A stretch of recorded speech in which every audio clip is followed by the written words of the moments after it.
Hello everyone, and welcome to another episode of The Pragmatic Investor.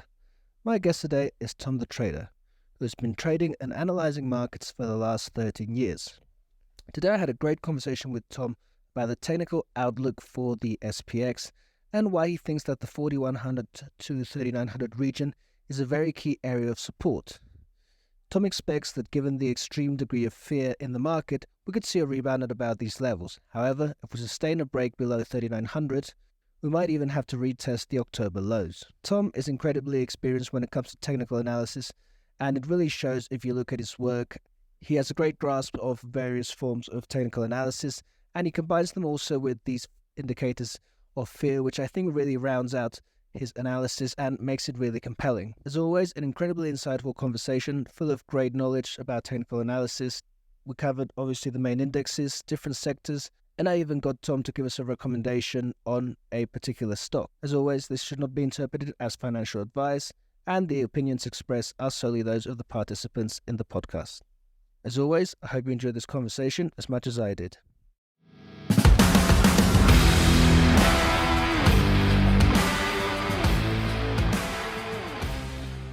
All right, welcome to the show, Tom the Trader.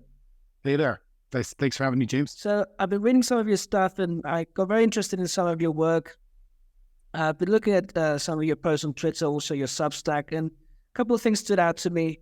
I thought that it was quite interesting. Some of the levels, technical levels you talk about for the SPX, such as the 4100 level. Also thought it was quite interesting how you talked about that idea of fear coming into the market. Seems quite appropriate, especially since we have Halloween coming up next week. So, I guess just to start off, I'd be interested to know, why do you talk about that 4100 level, and what do you mean by fear, and how do you see that playing into this market and this current correction? Yeah, no, it's a great question to start it off. It'll probably make a bit more sense if the audience finds themselves back to my chart. It's in some way, shape, or form, either through X, Twitter, or through the Substack. But the first question is, when I think about fear, and it's not just fear, it's generally speaking, it's sentiment. So it's trying to understand whether the market is in an environment that is fear-driven or greed-driven. And it's remarkable, but generally speaking, the saying, goes, buy fear, sell greed. There is genuine truth behind that and functionality from a market investment standpoint. I typically reference just the CNN Fear and Greed Index that's commonly used. I actually find that that's a valuable piece of information because it's so frequently used.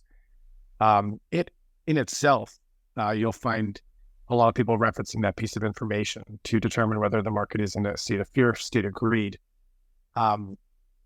Before I kind of answer the 4100 level, I just want to kind of highlight, back in July, I had kind of written both on X and on the Substack that everybody was in the pool.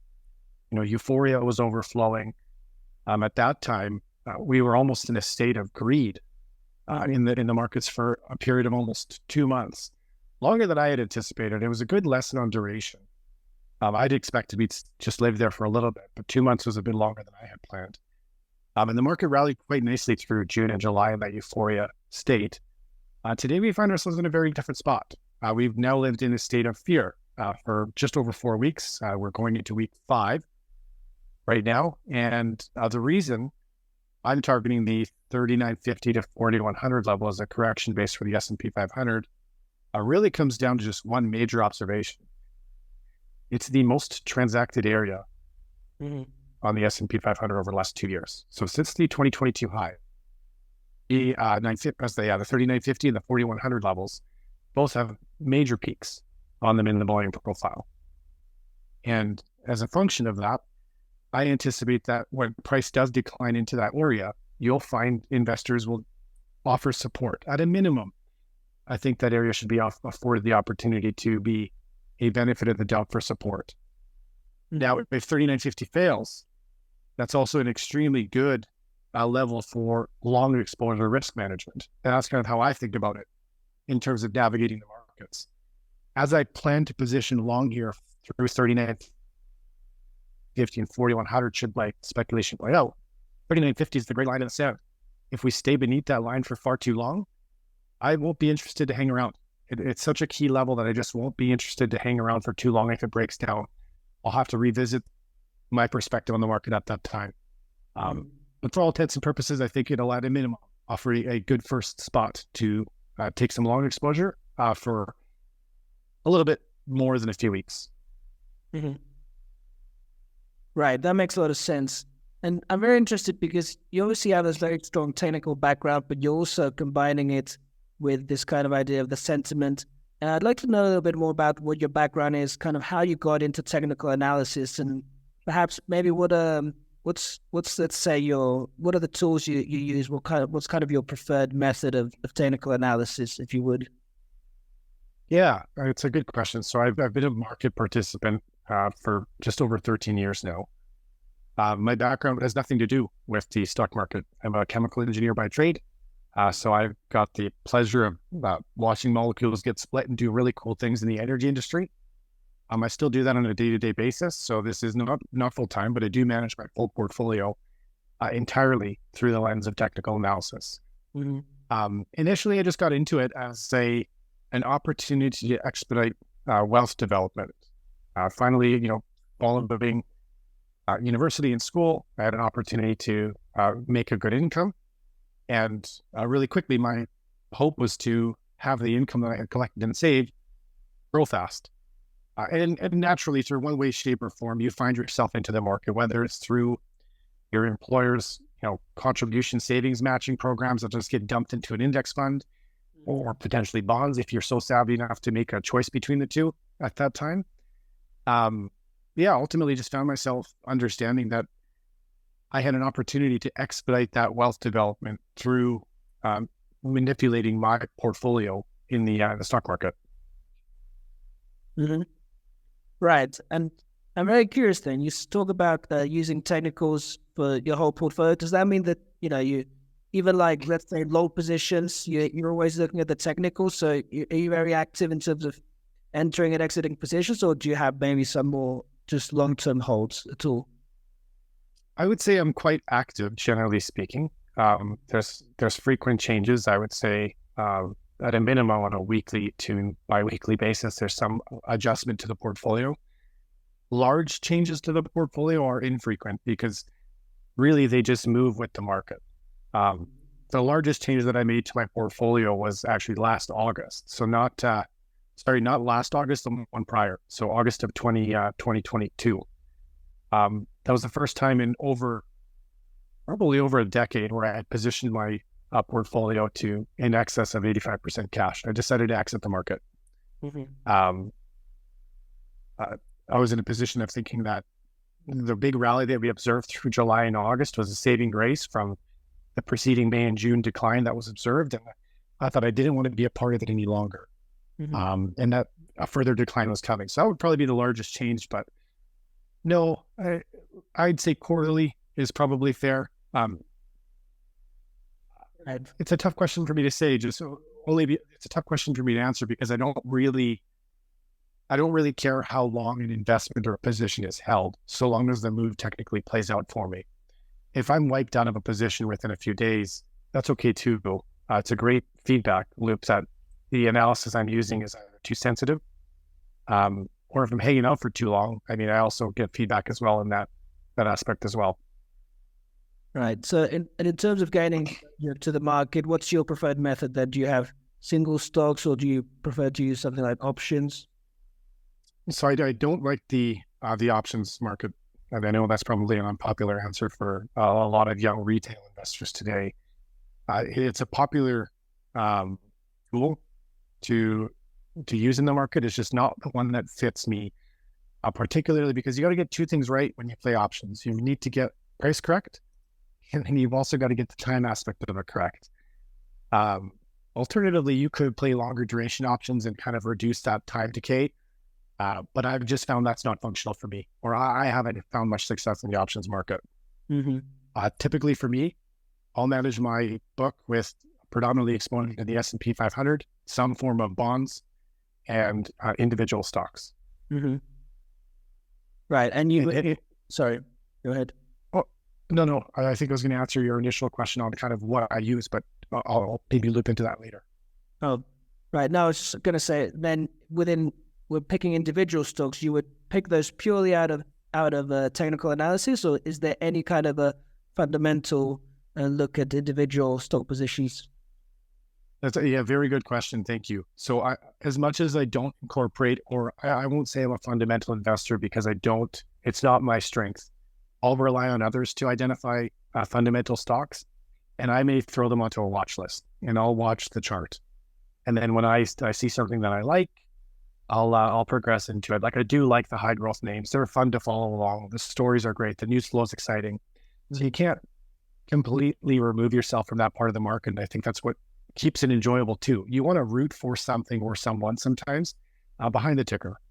So I think that is fun. Like, I do like the high growth names when they're appropriate, and they've been highly damaged throughout the past 2.5, 3 years. So there's an opportunity for them to kind of come back, and I think that's a group that I am watching.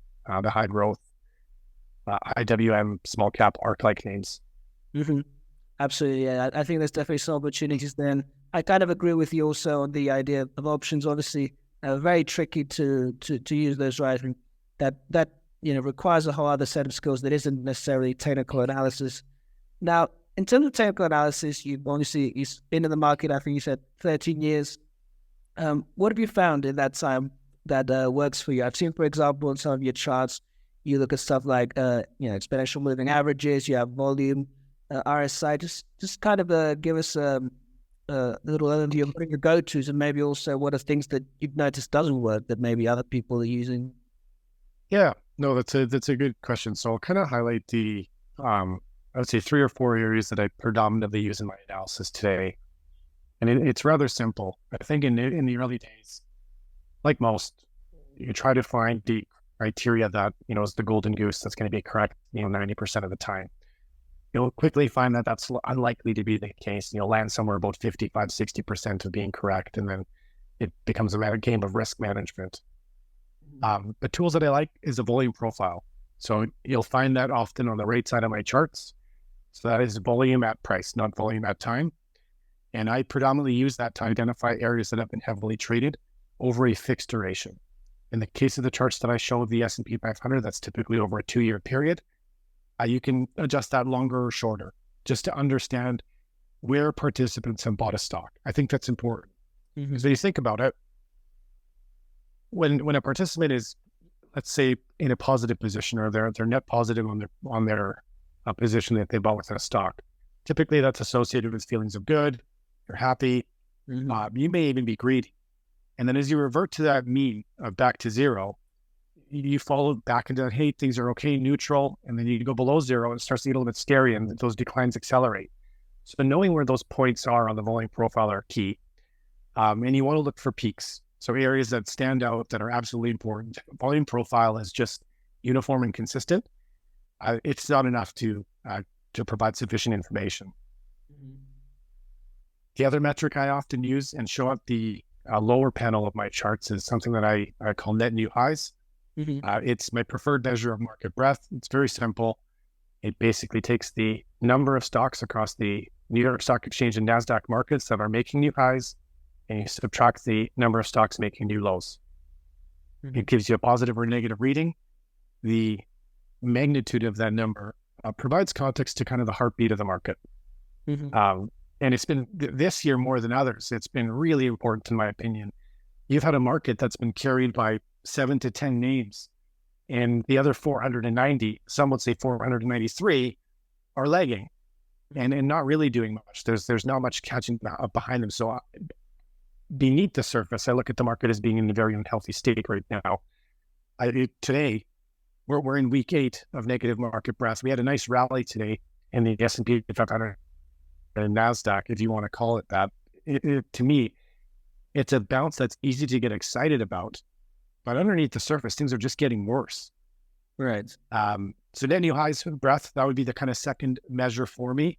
The third we kind of already loosely talked about was sentiment. So I like to look at market sentiment, and this is not even on a chart. This is directly CNN Fear and Greed Index. I do have my own custom sentiment indicator that I don't frequent too much. It's not as consistent or reliable. I have an interest in understanding active fund manager exposure. So I often reference the name exposure index. I found when you pair sentiment and active fund manager exposure, it's a little comical, but when the market's in a state of fear and their active fund manager exposure is at a low, you find pivot points at bottoms, and the same happens on the top. High exposure and greed is typically a pivot point to the downside. Right. And then, excuse me. Sorry. And then, sorry, I just had to get a cough out there. And probably the most rudimentary or most active piece you'll see me post is around the moving averages. So I typically use 3 of them, but I focus mostly on 2. And they're all exponential moving averages. I find that in today's world with, the media, the news, and the moves being so fast just due to the nature of the internet, I find exponential moving averages, that added weight of data towards the end is helpful. So I use the 20-day moving average, and I refer to that as the short term, the 50-day, which I refer to as the medium, and then the 200, which is a longer term. And then I have a very simple criteria in my analysis where if the short term crosses above the medium, that would be a bullish move.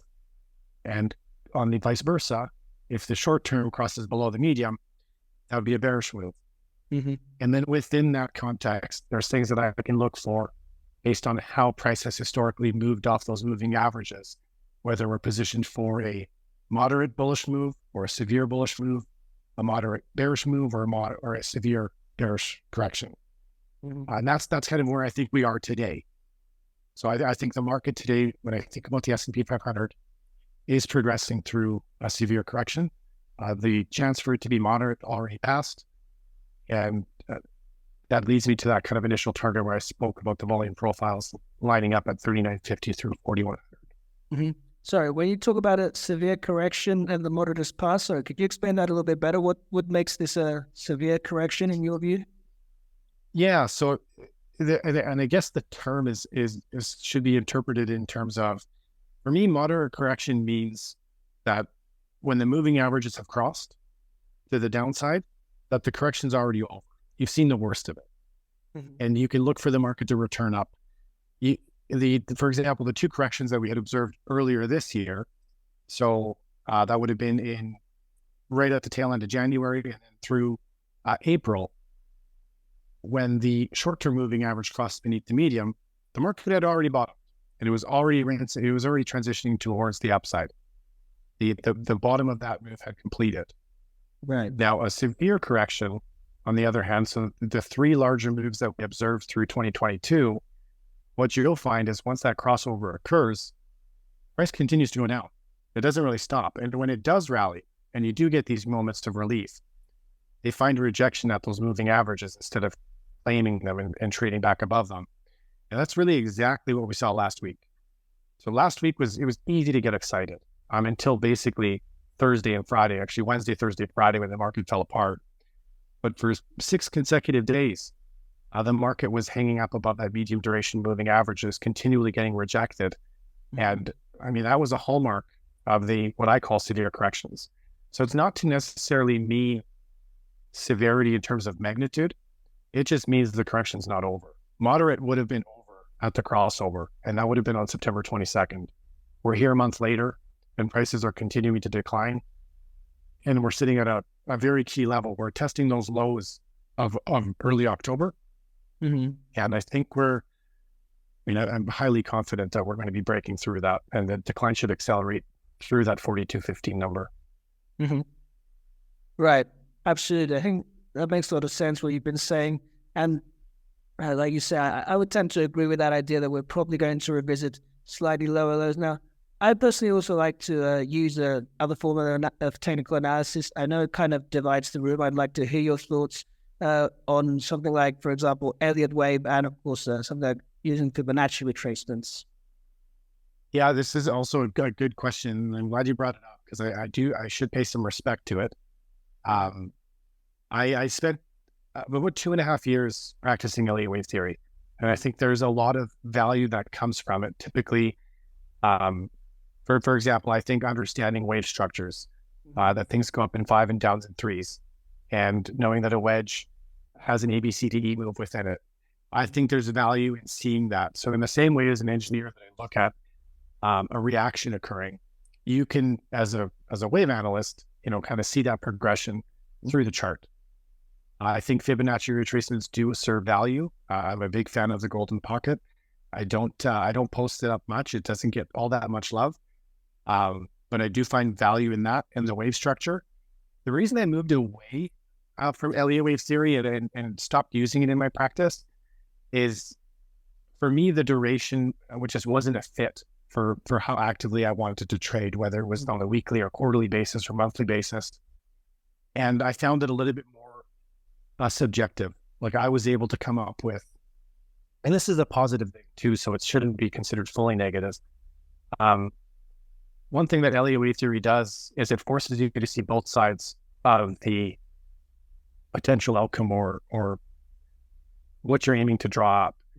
Very few forms of analysis force you to put in a point of invalidation. Wave theory does that, and I think that's an absolutely excellent early risk management learning, to put in a risk line or an invalidation line.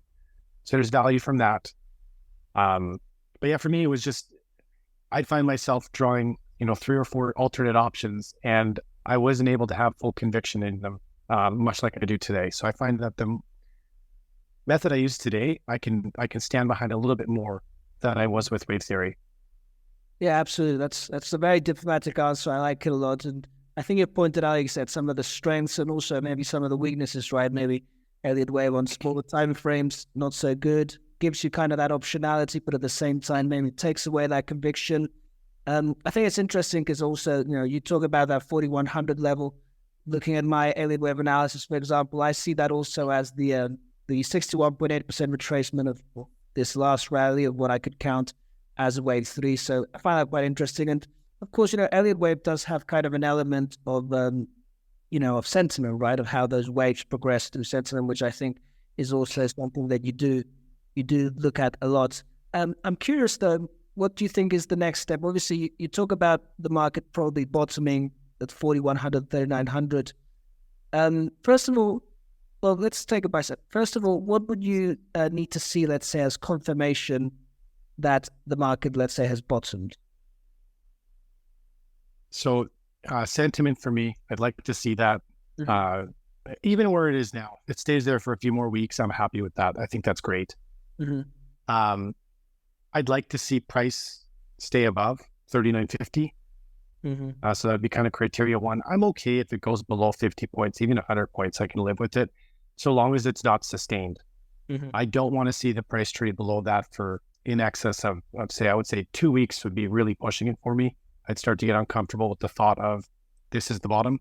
Mm-hmm.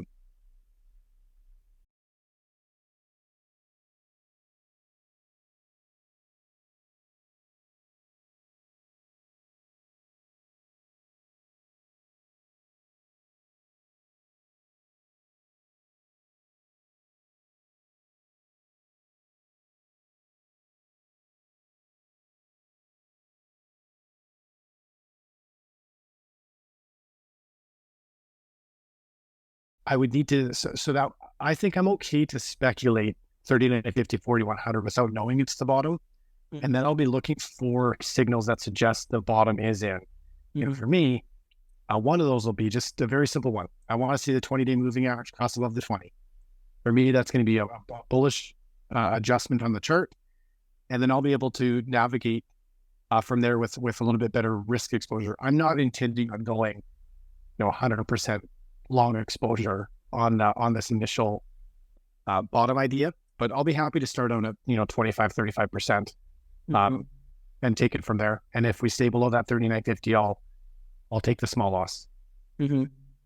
Right. Interesting then. So you talk about kind of starting to scale in at that level, and then perhaps how would you play then? Once you have confirmation of the bottom, you'd be looking maybe at scaling in at kind of key support levels or retracements. Is that kind of how you think about positioning? Yeah. So on that crossover, I'd probably add additional exposure. And then you've got the natural July high. So say things continue to go up. If you get a breakout there, very traditional breakout, You'll have every cup and handle fan on X kind of screaming that that's kind of playing out. That will likely be a self-fulfilling prophecy. And then you'll go back to chasing 2022 highs. I think the upside advances or signals that things are going well are actually easier to see than the risk to the downside, especially if below 39.50, because it gets quite noisy beneath that. So, and then there's individual names. So, I mean, there's names that I like particularly the ARC-like names. I'm not excellent by any means in stage analysis, but I do pay attention to a few folks that I think are quite good at it. And you'll see a lot of those names are going to be progressing into that stage 2 move. So what do you mean by stage 2 move? So there's stage analysis that is another form of technical analysis in the market. Stan Weinstein is the gentleman who kind of coined it. So not the right person to speak on it here, but typically if you were to Google stage analysis, take a look at the images of it, what you'd end up seeing is that the market goes through stage 1, 2, 3, and 4. Stage 2 kind of being, think of that as being the way 1, 2, 3, 4, 5 structure on an impulse move on a longer time frame. Right. Okay. So that'd be the impulse move over a longer duration. So they typically use a 30-week moving average to kind of gauge those stages. But what you've seen with like Cathie Wood's ARC, for example, is it is basing. It's really starting to flatten out. It may go down a bit more here, but over the long term, it is flattening. And once you start to see it curl up above that 30-week moving average, I think there will be potential upside there. So, but initially, I guess probably a point well made here. As I position long, the majority of the allocation will start with the index.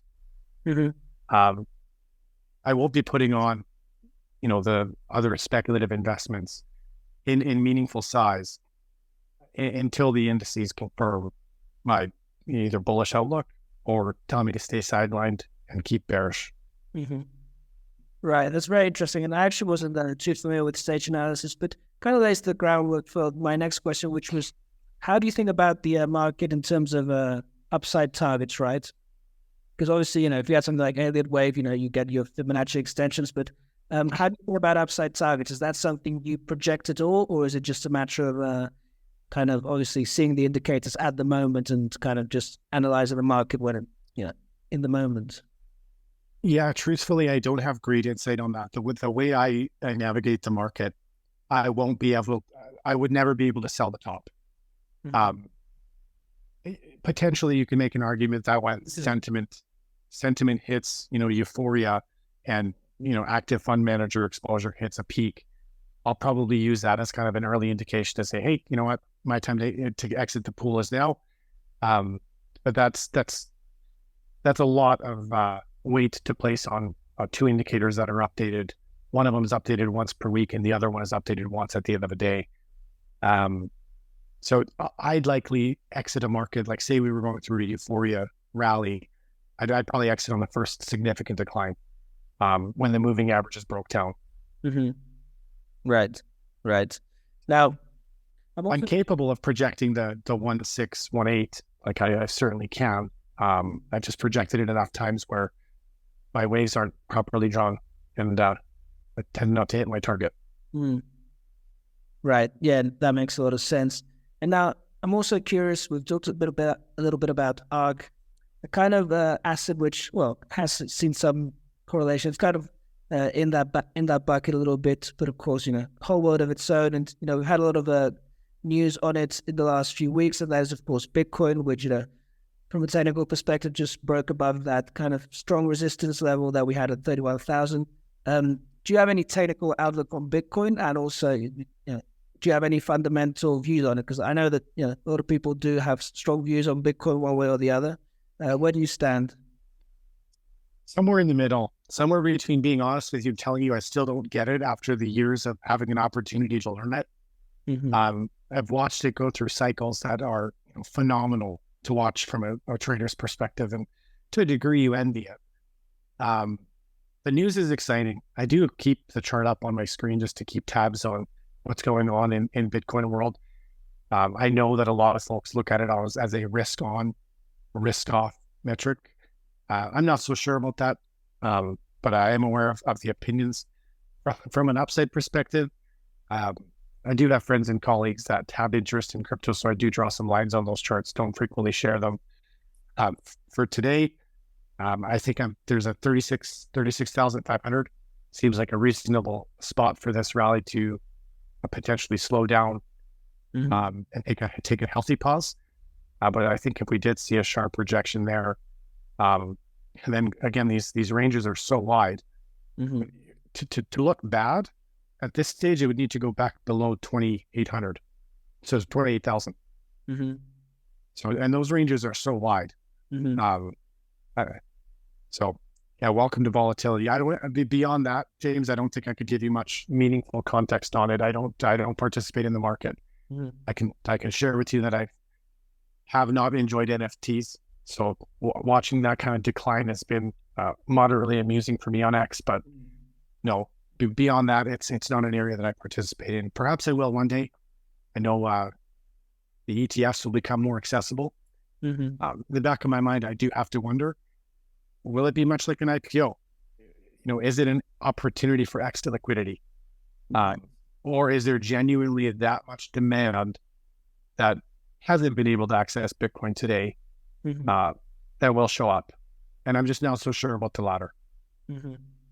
Yeah, there's definitely a case to be made that it could be a sell the news kind of event, and the doors are still open. I mean, we've had some interesting developments, kind of pushing the idea that the ETF could launch soon. But you've seen a lot of twists and turns in Bitcoin, like you say. The news is always interesting and fun to keep up with, and I like doing that. I always ask about Bitcoin because I think also as someone with a technical background, I think Bitcoin obviously kind of lends itself a lot to technical technical analysis, and from its volatility, obviously you can stand to profit from it or lose from it a lot, as many have experienced. Yeah, it's. I mean, looks like a fun market. Not one that I've participated in on either the good or bad. So it's just been an enjoyable news flow more than anything for me. Right, absolutely. Now, going to get a little bit away from the technical side, and again, feel free to answer as much or as little as you say, as you feel comfortable with. Any thoughts on the more kind of macro environment? Of course, there's been a lot of talk about a soft landing and stuff like the treasuries going up, the Fed pausing, hiking it. First of all, is that anything that you give any importance to? Because I know some people are just like, that doesn't matter. I'm just focusing on the charts. And secondly, if you do have an opinion on it, what is it? Yeah, so there's one chart that stands out for me, and it was actually published by Elliott Wave International last year, and it still makes its rounds across Twitter and X these days. And it was the pivot in rates often precedes market bottoms in bear markets. And so if you think about where we're going, if you're on the side of soft or hard landing, I guess that's debatable. But if you're on the team that says, hey, rates have peaked, Fed's not going to go up anymore, and they're going to pivot. And, that's the saving grace to the market. The charts that I've looked at suggest quite the opposite. They suggest that once we've pivoted, markets will most likely bottom afterwards. And that's troublesome for me right now too, because as I think about that, I'm on team, hey, rates will probably pivot at some point. I don't know if it's going to be the higher for longer, like if we're going to sustain here, and not my background to really take a good guess at that, but at some point I think we'll pivot. And when we do, the reason it's troublesome for me is I'm currently making an argument for 39.50, 4100 being a base, and we haven't pivoted yet. So that would suggest that, between now and then, there's a rally, and thereafter there's a pivot. And if I'm bullish as that pivot occurs based on my technicals, I'll have that conflicting thought to me that says market's bottom after this pivot. So that's the chart that I keep. I thought quite a lot about that chart. And I mean, even Bank of America has shared a less aesthetically pleasing version of what Elliott International has posted. But yeah, that's one I like. So. Yeah, that makes a lot of sense. Of course, historically, the Fed pivot obviously comes, at a time of a recession, and stocks tend to sell off. It is interesting. The last guest I had, George Robertson, was in fact making the case that he believed that rates would keep going up, and that would actually lead to a much higher stock market as well, which at the moment seems to be quite a contrarian thought, right? Most people are a bit afraid of the higher rates, but like you say, it's actually maybe the lower rates that we should be afraid of moving forward, right? Yeah, and admittedly, I looked at those charts as EWI had published them, and I thought, geez, okay, well, we're still going up, but I had bearish thoughts, right? So I neglected the long perspective, but the market did continue to grind up all the way through 2022, for sure. So that is the case. And again, I'm not the right person to position on this, but any reading suggests to me that you don't pivot because you wanted to. You pivot because you had to, because something broke that you didn't plan on occurring. And I mean, you've even seen, Ackman's a bit of a character on X, but him coming out, closing his bond short, saying the market or the economy is decelerating faster than we see in the data today. Mm-hmm. I wonder what data he's looking at that makes it say that. But yeah, if a pivot occurs, it's not going to be because it was planned. It'll be because we needed it, and history suggests that's often been the case. Right. Now, also, I was meaning to ask you, in terms of any particular sector or basically any sector in the market that you're interested in, both from a fundamental and technical perspective, any kind of maybe like indexes that stand out from a technical perspective, so like oil maybe or gold. Any thoughts there? So as a rule of thumb, you won't see me tweeting or trading much about the oil markets. That's the industry I work at. And the last interview I had done actually with the interviewer found it interesting that I didn't participate in the oil market. Right. A large portion of my income comes from that energy sector today. I feel like that's sufficient exposure to that market. So I'm not interested in putting my investment dollars into that segment. I do watch it though, so I do got thoughts. I'm not in the camp of oil is going to 150 or 100 for that matter. I think we'll see 65 before that. It's a little bit humorous to me to see some of the headlines. But no, for me, it's very basic. S&P 500, NASDAQ, sprinkled with a couple of stocks that I find interesting, whether they come from Cathie Wood's portfolio or individual names that I've come across and found interesting. Mm-hmm. I haven't followed gold enough to find to have much of an opinion. It's going to be hard not to look at that chart though, especially as it's breaking out of what's going to look like a 4-year top. That's a large flag on the chart. So something to watch. How that fits in on the macro side again is not my forte to speak on. Mm-hmm. Yeah, absolutely. I recently wrote a piece on gold, said 4 times the charm, and it certainly looks very interesting. I do really like the way you think about the oil market and how you already have enough exposure with that. Since the fact that your income's coming from there, definitely an interesting take on that. Sorry, go ahead. No, I was going to say it's funny because you think you have additional insights, and this is something that I think is often lost on participants. I've got insights on very small details, and small details often don't move money. It's the very simple concepts that are easy to understand. For example, the Bitcoin piece, BlackRock putting up an ETF, that's simple to understand. Mm-hmm. AI was simple to understand through ChatGPT because you could punch in a couple of cute codes and it would give you great answers, or it would help you write a code, help you write a paper, answer a couple of questions. You could get a recipe out of ChatGPT if you type in, I'd like to cook this. Mm-hmm. That made AI so simple and easy to understand. And the details that I collect from the energy market, they're meaningful to me, but to 99% of the other market participants, they don't mean anything. They're not going to make them more interested in investing in the oil market. So despite having maybe a bit of an edge by being in the industry, it's truly not an edge. If anything, it's a detriment because you think you have an edge. Mm-hmm. Yeah. Sorry to digress on that, but I find it as an interesting point that I don't do it for the purposes of income exposure, but then at the same time, the edge that I think I have is in my opinion, actually a lack of one. Mm-hmm.